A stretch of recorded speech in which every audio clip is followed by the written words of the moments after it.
Everybody go follow transparent_podcast_co. Those are my people.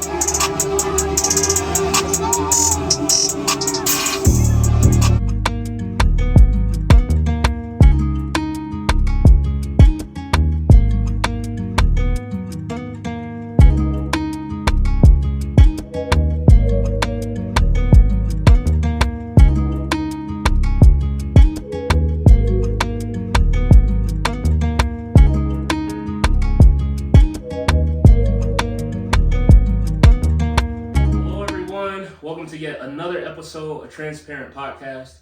I have a very, very special guest with me today. Could you introduce yourself to them? Just let them know your name and like where you're from. My name is Nellie, and I'm born and raised in California, but I live here in the Springs. Sweet. Born and raised in Cali. What brought you out to the Springs? My family moved out here, so I moved with them and then stayed out here. Okay. Do you like Cali, or do you miss it, or no? Yeah, I miss it. It's so expensive. You can't live out there anymore. Yeah, I hear it's getting super expensive out there. So wait, what part of Cali? Southern, so San Diego. San Diego. Okay. San Diego nice. County. Sweet. Well, thank you again for actually coming on and everything. Appreciate you making time. To my viewers, it's probably their first time watching you on the podcast. Could you just tell a little bit about life growing up, how it was in Cali, and then kind of lead us into what it is that you do? I moved around a lot, so I actually moved from California to Colorado several times before actually staying here. Oh, okay. So you was already kind of familiar with it? Or? Yeah, I did some middle school, high school years here. Oh, okay. Or semesters actually. And then I would move back to California. Sweet. In California, I feel like a lot of trends start out in the coast, so east or west coast, and then they start working in. Yeah. So in 2016, I was living out in California, and I think that's when makeup was a really big thing. It started blowing up. Started popping off. Right. Yeah. So I wanted to be a makeup artist, but my parents were like, "Oh, well, that's not a real job." Yeah, a real job. Yeah. So I was like, okay, well, I would do makeup for my friends, and for prom, I remember I did a bunch of makeups for the girls down there. Oh, so you was kind of the go-to. Yeah. In a sense. I mean, just for small. But for your circle, yeah. Yeah. Well, I was gonna go to college in California. Okay. But when we moved out here, what I was gonna go to college for, I would have to pay out-of-state tuition and all that stuff. Oh yeah, it would have been super expensive. For moving, after moving here. So my dad was like, why don't you go be a makeup artist for now until you can find something else. Yeah, until you can actually save up again and so you can go to college. Okay. So I was like, okay. But here in the state of Colorado, they have stricter laws. Oh yeah. You can't just get a certification to be a makeup artist. You have to have an actual license. Oh, okay. Getting licensed. Yeah, I've heard of getting licensed and all that stuff. Yeah. In California, you can just have a certification, so take an online course and you can be a makeup artist. Oh, so coming out here, that made it even harder to do it versus if you was started in Cali. Right. Okay. Yeah, so then I'm okay, just looking into going to school to get a license to do makeup, because you have to be an esthetician or a cosmetologist to do makeup. So I started looking into schools, and then I finally decided on one. But going in, I just wanted to do makeup. Okay. And then once I started going to school, I had never heard of what a facial was or any. I didn't know really what it entailed. I just went in there wanting to do makeup, and then I started learning about facials and everything else. Waxing, everything that falls under the license that you can do. Okay. Yeah, so then I went to school for that. I got my esthetician license. And I discovered that makeup wasn't even my real passion at the end of the day. I'm dead. So what is your I would say your go-to? What's your favorite thing to? Facials and skincare. Okay, so more in that skincare type realm is your go-to. Okay, sweet. So when it comes to the skincare and all that stuff, as far as like a facial, like kind of, could you break down kind of like what goes into giving someone a facial? Like, do you do like assess like their skin or something, or like just get a facial? Yeah, it's kind of like, because they don't know. oh. So coming into to get a facial, I cleanse your skin just to make so then I can see it under the light and really see like any imperfections.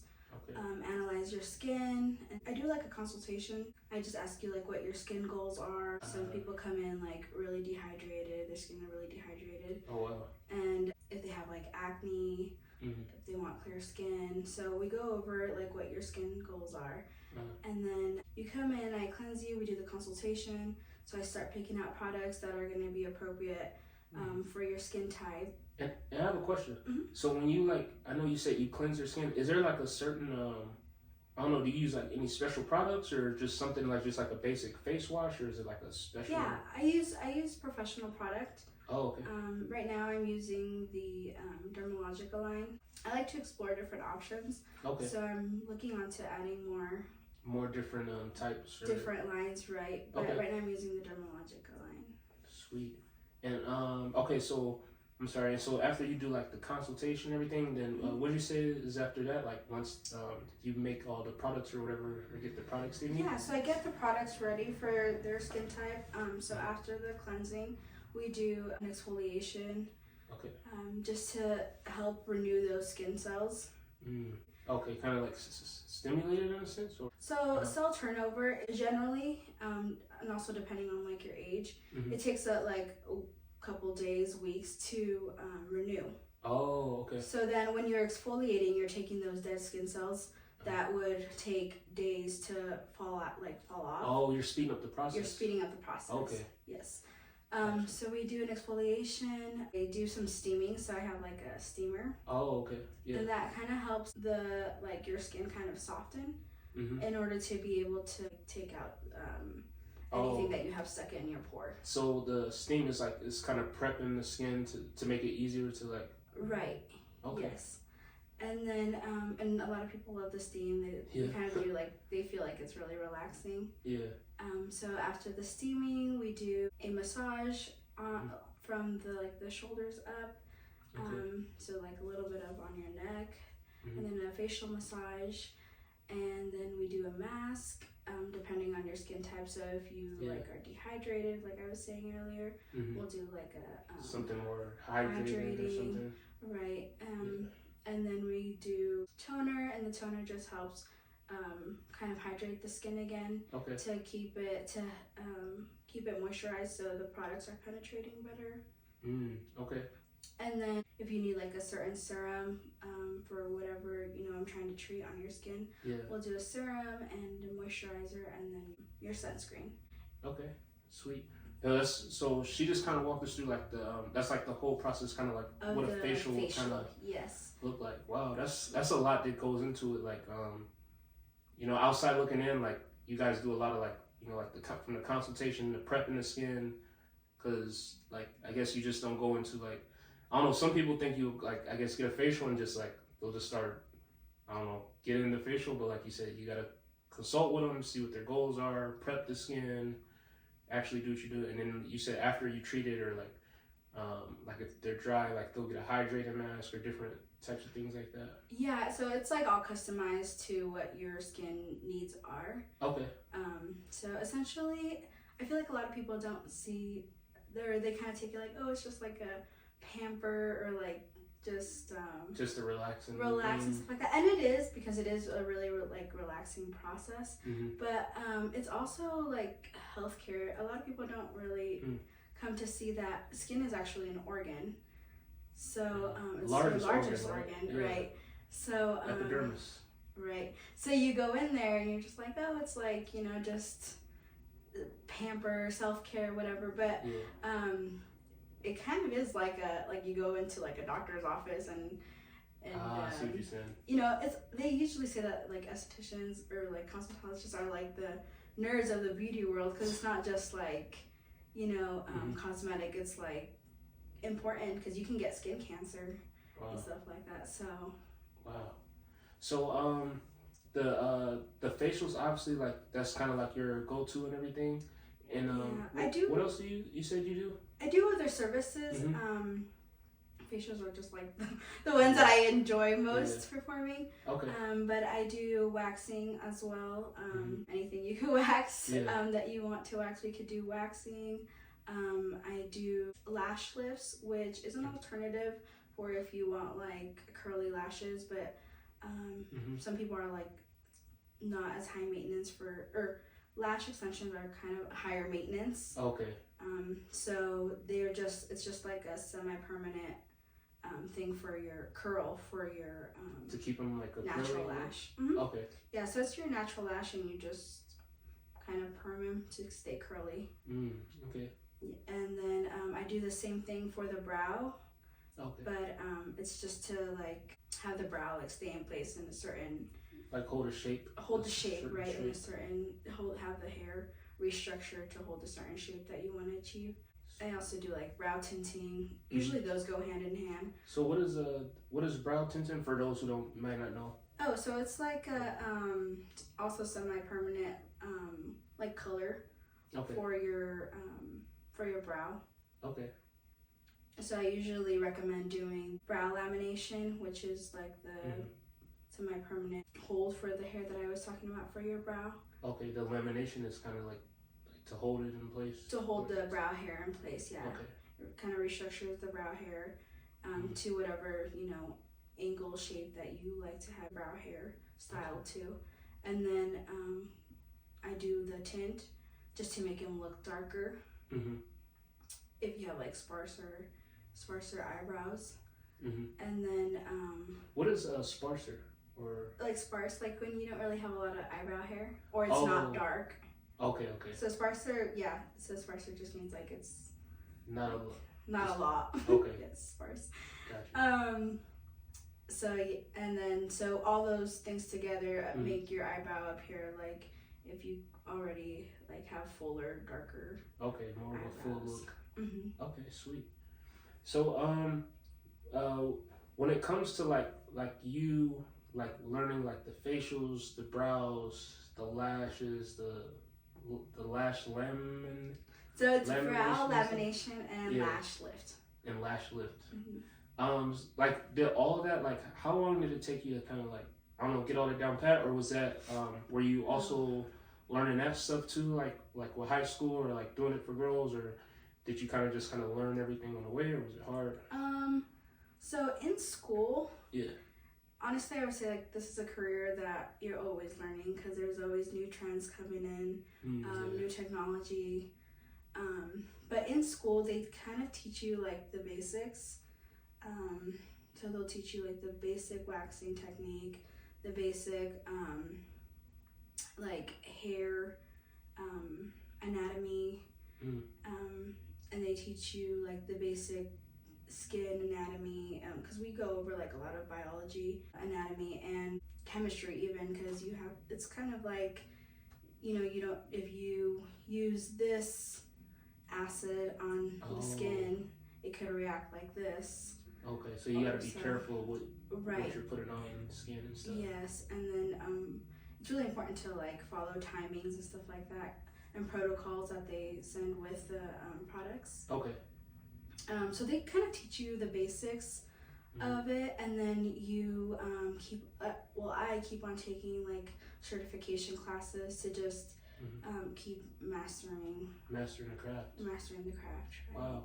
So for you, with all that, was it a lot of like self-taught as far, or I mean, like once you actually went hands-on and were like doing different services, like was it better than like kind of sitting in the classroom learning like kind of more that side of it? Like was it like I guess you kind of learned more as you did it, or? Yeah, definitely more as you do it. I mean, being book smart about it is important, but definitely like hands-on, because you need to get the feel for it. In school, we do have a period after just like being in the classroom learning like off the book. We do have a period just hands-on type. Hands-on, yeah. So they kind of have like a salon set up, and then you bring in models and people like coming in. It's for discount. It's like very discounted services since we are still students. Oh, is that probably similar? I think with like barbering and stuff. Like they'll have people and they're just kind of learning or testing out the skills. Yeah. So at the school that I went to, they have like the aesthetics program, which is what I was in, barbering, and then cosmetology, which they do like nails and hair and some aesthetics too. Okay. Sweet. So what trying to manage doing like all the facials and lashes and all that, like everything like in that realm, like how is it to manage like life outside of that, as far as like some people they like to go out, go hiking and different stuff like that. Like how do you balance like work and kind of just like the everyday stuff you got to get done? Is it like easier, or is it always kind of like business stuff? That's hard because I honestly, for me, because I enjoy what I do a lot, so I feel like it's not like work. It's not work to me. You love it, right? And that's hard to find because a lot of people have like something they do, but like unlike yourself, like it's not like they're super like passionate about it, so they try to like balance both. But that's rare when it's like something you're passionate about, you're actually doing that every day, and it's like you enjoy doing that, so it's like you wouldn't rather do anything than be just doing what you love to do. Right, because even after I get off like of work, like my Instagram, let's say I'm like, everybody likes to like sit down and scroll through their feed, just browse. But like all my feed is like, oh, this girl's doing this technique on this brow, or and it's like so relaxing. I think a lot of people can relate that it's so relaxing to watch those kind of videos. So like even if when I'm off work, I still like I'm going through my feed and still learning like new techniques, browsing. Like I'm online shopping, but I'm shopping for my shop. So it's I like that. Sweet. So like you said, it's just like you said, it's something that you're passionate about. So rightfully so, you like everything you like seeing and like intaking is like about what you love to do. So that's really cool. So too, for anyone out there that like say they've never got like a facial or something like that done, do you have like any like tips or advice for them? Like if they want to like say they've never got a facial, like want to try it for the first time, is it anything that they need to do to their skin or anything before they come in? Like if they wanted to schedule something, or like what would you like recommend to like somebody who's curious about trying it? There's not really anything to do to prep for a facial. I would just say probably not to have like sunburns, because sometimes sunburns like because your skin is like exposed. Products can react with the compromised. So it could, since your skin is already compromised. Products can, products are not usually harsh, but if there's like a certain ingredient in the product, it could react a certain way with you having that sunburn. So probably just I would say like sunburn right now, since it's kind of cold, hot. This weather is. So like sunburns or cold burns. But there's not really much anything else to prep for. So and the rest too, like you said, no sunburns or like cold burns, anything like that. But the rest, that's what you'll cover, like when you do the sit down consultation and stuff with them, and like kind of assess everything first. Yeah, I would assess their skin and always ask them like, what is it, if you have, let's say like pigmentation, or like dark spots that, I want my skin to be brighter, I want my skin to be clearer, I want my skin to be softer. I go over that and then give them not only do I do the facial, but I also give them a routine to follow at home. Oh wow! So you give them like, so once they come in and see, that's not it. Like you actually give them kind of like a game plan to continue to improve the state of their skin. Yes, because essentially when you come in, it's like you come see your personal trainer, let's say. Okay. But you still got to work out every day. Yeah. Because to maintain those gains and results that you want. So essentially, when you come in and get like the professional treatment, but you still have to work at home. Okay, so correct me if I'm wrong. It's almost like when they get the treatment, it's almost like a kickstart, like starting on a fresh canvas, like a fresh start, and then it's like, okay, now you maintain it when you're not here. That way you can kind of uphold what we did or continue. Yeah. Okay. And so then it's usually recommended to come get a professional facial or treatment done like once a month. Okay. So I give them the game plan, like, okay, and then we check back in a month, and then usually I'm like, okay, so let's say their goal was to have clear skin and more hydrated skin. So like we'll come back in a month and be like, okay, so it looks like the hydration is doing you well. Yeah. And usually things like that go hand in hand. So if you're hydrated, your skin is going to be clearer.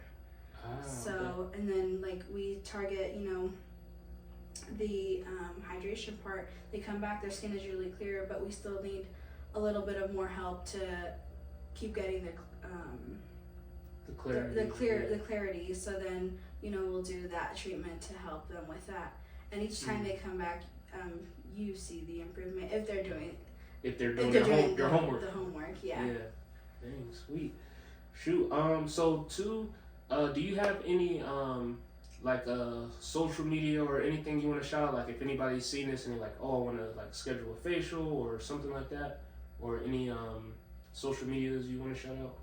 Yeah. I have my Instagram and Facebook business page. Which is Extraordinellie Esthetics LLC. Okay. Sweet. And then I have like before and after pictures on there as well that they could see. And I post like if I have like a special for the month. Okay. Skin tips. Sweet. So do you have so how do they book with you? Do they message you or is like a link or something? Yeah. Or? I have the link on my business pages. Oh, okay. So right there, you can just go in and book. Sweet, sweet. Like she said, you guys, like, if you're interested, she has like a link on the page that you can click, and then I guess go through the prompts, and then they can just schedule with you all just online or virtually. Kind of like that. And if they have any questions, you can always like message. I'm pretty good about getting back to people. Okay. Sweet. So, like you said, if you guys interested, like comment below if you learned anything, have any questions. Like she said, if you want to book with her, just click the link on her page. We'll put all that like in the description and stuff for the video below. And yeah, that's really cool. Any shout outs or anything you want to say hi to anybody? I do want to say that I'm bilingual, so I'm Spanish speaking fluently. Oh, okay. And I hope to, if you guys, I know there's like a huge Hispanic community, Latino community here in the Springs. And a lot of times, like our parents that are only Spanish speaking, they are shy to walk into, esthetician offices because they don't speak their language or have, language barriers. Okay. So if there's anybody out there that, your mom wants to come in, but has a language barrier, then I speak fluent Spanish. Okay. So that's a community that I would like to help out. Okay, sweet. So like she said, if you guys know anyone who wants to come in but just maybe not as confident due to the language barrier and stuff like that, like they'll have no problem with her. Like she said, she can speak both fluently and service everyone. So that's really cool. Yeah. Really cool. So thank you again on camera for coming on, taking the time to talk to us today. And to all the viewers, we want to thank you for watching yet another episode of Transparent Podcast. We'll see you guys later.